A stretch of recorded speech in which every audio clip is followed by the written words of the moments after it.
بسم اللہ الرحمن الرحیم صلی اللہ علیہ حبیبہ محمد وآلہ واصحابہ وبارک وسلم۔ السلام علیکم ورحمۃ اللہ وبرکاتہ۔ میرے پیارے اہل درود، آج ہم ایک ایسی حقیقت پر بات کرنے جا رہے ہیں جو صرف علم نہیں بلکہ ذوق ہے، فیض ہے اور راز ہے۔ دل سے سننا، یہ بات صرف سمجھنے کے لیے نہیں بلکہ دل میں اتارنے کے لیے ہے۔ کبھی آپ نے غور کیا دنیا میں ہر چیز کے لیے ایک وقت مقرر ہے؟ کسان بیج مخصوص موسم میں بوتا ہے، درخت مخصوص موسم میں پھل دیتا ہے، حتیٰ کہ سورج بھی مخصوص اوقات یعنی مخصوص وقت پر طلوع ہوتا ہے اور مخصوص وقت پر غروب ہوتا ہے۔ لیکن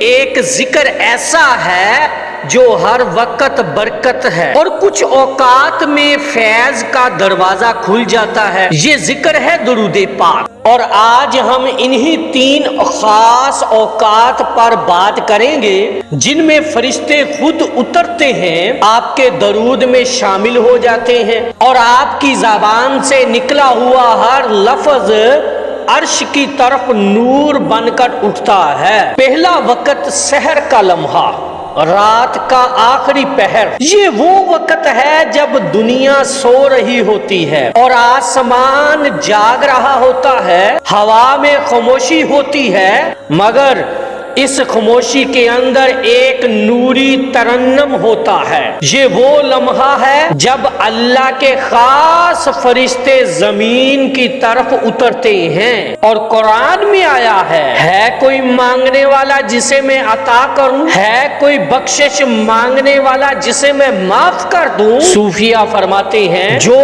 بندہ اس وقت درود شریف پڑھتا ہے، اس کے درود کے ہر لفظ کے ساتھ ایک فرشتہ آمین کہتا ہے۔ سبحان اللہ۔ یعنی آپ کے درود کی تسبیح میں صرف آپ کی زبان نہیں بلکہ فرشتے بھی شریک ہو جاتے ہیں۔ حضرت واصف علی واصف رحمت اللہ علیہ فرمایا کرتے تھے، رات کے آخری پہر میں جو شخص جاگتا ہے وہ زمین پر نہیں ہوتا، وہ عرش کی سیڑھی پر ہوتا ہے۔ یہی وہ لمحہ ہے جب آپ کے درود کے الفاظ عرش تک بلا رکاوٹ پہنچتے ہیں، اور اس وقت آپ کے ارد گرد ایک نوری فضا بن جاتی ہے، گویا آپ کے کمرے کی فضا، آپ کا بستر، آپ کا دل سب ایک نوری گواہ بن جاتے ہیں۔ ایک مثال یاد رکھیے، جس طرح فجر سے پہلے ہوا تازہ ترین آکسیجن سے بھری ہوتی ہے، اسی طرح سحر کے وقت فضا ذکر کی توانائی سے لبریز ہوتی ہے۔ سبحان اللہ۔ اگر آپ ایک تسبیح بھی درود شریف پڑھ لیں تو گویا آپ نے اپنے دل کو نور سے وضو کروا لیا۔ سبحان اللہ۔ تو اے اہل درود، کبھی سحر کے وقت ایک بار صلی اللہ علیہ حبیبہ محمد وآلہ واصحابہ وبارک وسلم پڑھ کر دیکھیے، ایسا لگے گا جیسے آپ کے سینے پر روشنی اتر رہی ہو۔ یہ وقت درود والوں کا ہے، اہل عشق کا ہے، اور جس نے اس وقت کو پا لیا اس نے فیض کی چابی پا لی۔ اب دوسرا وقت جمعے کا دن اور عصر اور مغرب کے درمیان، میرے بھائیوں اور میری بہنوں، یہ وقت ہے یوم جمعہ کا، دنوں کا سردار، رحمتوں کا دن اور اہل درود کے لیے تجلی کا دن۔ ہمارے صوفیہ کرام فرماتے ہیں جمعے کا دن وہ لمحہ ہے جب زمین آسمان سے بات کرتی ہے، یعنی آسمان سے فرشتے اترتے ہیں اور کہتے ہیں کون ہے جو نبی صلی اللہ علیہ وآلہ وسلم پر درود بھیجتا ہے تاکہ ہم اس کے لیے دعا کریں۔ یہ وقت خاص طور پر عصر اور مغرب کے درمیان کا لمحہ ایسا لمحہ ہے جس میں اللہ قبولیت کے دروازے کھول دیتا ہے، اور اگر آپ اس وقت درود پاک پڑھیں تو فرشتے رحمت کے پروں سے آپ کو ڈھانپ لیتے ہیں۔ حضرت داتا گنج بخش رحمت اللہ علیہ فرماتے ہیں جمعے کے دن جو درود پڑھتا ہے وہ گویا عرش کے سامنے ذکر کرتا ہے۔ یہی وجہ ہے کہ صوفیہ اسے یوم درود کہتے ہیں، کیونکہ اس دن درود شریف کے ہر لفظ کے بدلے میں نور کی ایک روشنی آسمان پر لکھی جاتی ہے۔ سبحان اللہ۔ اگر آپ پورا دن درود میں گزار دیں تو سمجھ لیجئے آپ کا دن عبادت کے بحر رحمت میں تیر گیا، اور اگر آپ کے پاس وقت کم ہے تو کم سے کم عصر اور مغرب کے درمیان چند لمحے نکال لیجئے۔ یہ وہ وقت ہے جب فرشتے آپ کے نام کو رحمت کے دفتر میں لکھ دیتے ہیں۔ ایک نورانی جھونکا، ایک لطیف سا احساس دل میں اترتا ہے۔ یہ دراصل وہی فیض ہے جو جمعے والے دن آسمان سے برستا ہے۔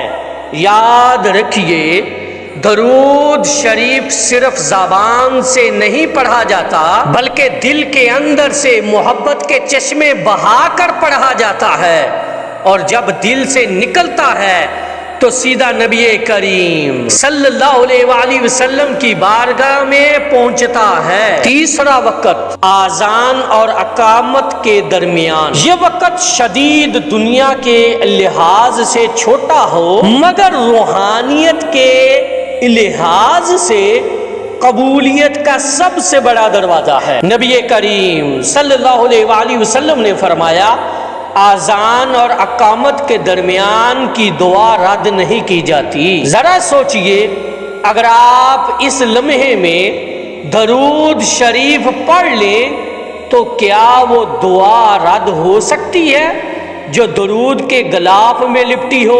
یقین جانیے نہیں ہو سکتی۔ صوفیہ کرام کہتے ہیں جب کوئی بندہ اس لمحے میں درود پڑھتا ہے تو فرشتے اس کے گرد ایک نوری دائرہ بناتے ہیں۔ یعنی آپ مسجد میں کھڑے ہیں لیکن آپ کا ذکر عرش پر سنائی دے رہا ہے۔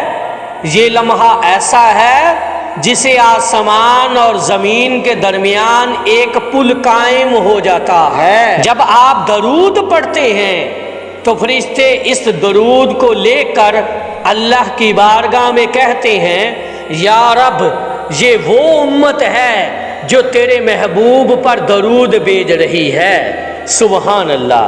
حضرت واصف علی واصف رحمت اللہ علیہ فرماتے ہیں درود وہ کنیکشن ہے جو دعا کو رد ہونے سے بچاتا ہے۔ یعنی اگر آپ چاہتے ہیں کہ آپ کی دعائیں فوراً سنی جائیں تو انہیں درود کے ساتھ لپیٹ کر بھیجا کریں۔ آذان اور اقامت کے درمیان یہ چند لمحے آپ کی زندگی بدل سکتے ہیں۔ تو یہ تین اوقات صرف وقت نہیں، فیض کے دروازے ہیں۔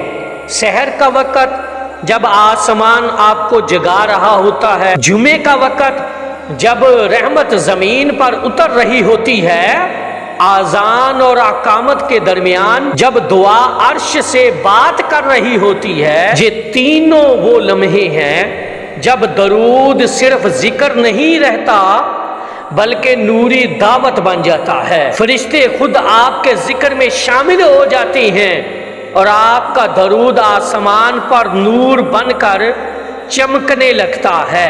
اے اہل درود، اگر آپ اپنی زندگی بدلنا چاہتے ہیں، اپنے دل کی زنگ آلودگی کو مٹانا چاہتے ہیں، تو ان اوقات میں درود شریف کو اپنی عادت بنا لیجئے۔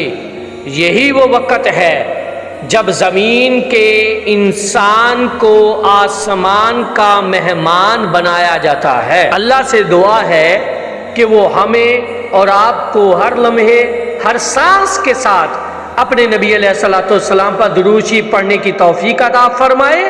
آمین یا رب العالمین۔ اور آخر میں محبت سے ایک بار پڑھ لیجئے صلی اللہ علی حبیبہ محمد وآلہ واصحابہ وبارک وسلم۔ اس پیغام کو زیادہ سے زیادہ شیئر کیجئے گا، صدقہ جاریہ ہوگا۔ درود مائی لائف یوٹیوب چینل کو لازمی سبسکرائب کیجئے اور بیل بٹن کو دبا دیجئے تاکہ آنے والی ویڈیو کا نوٹیفیکیشن آپ تک پہنچتا رہے۔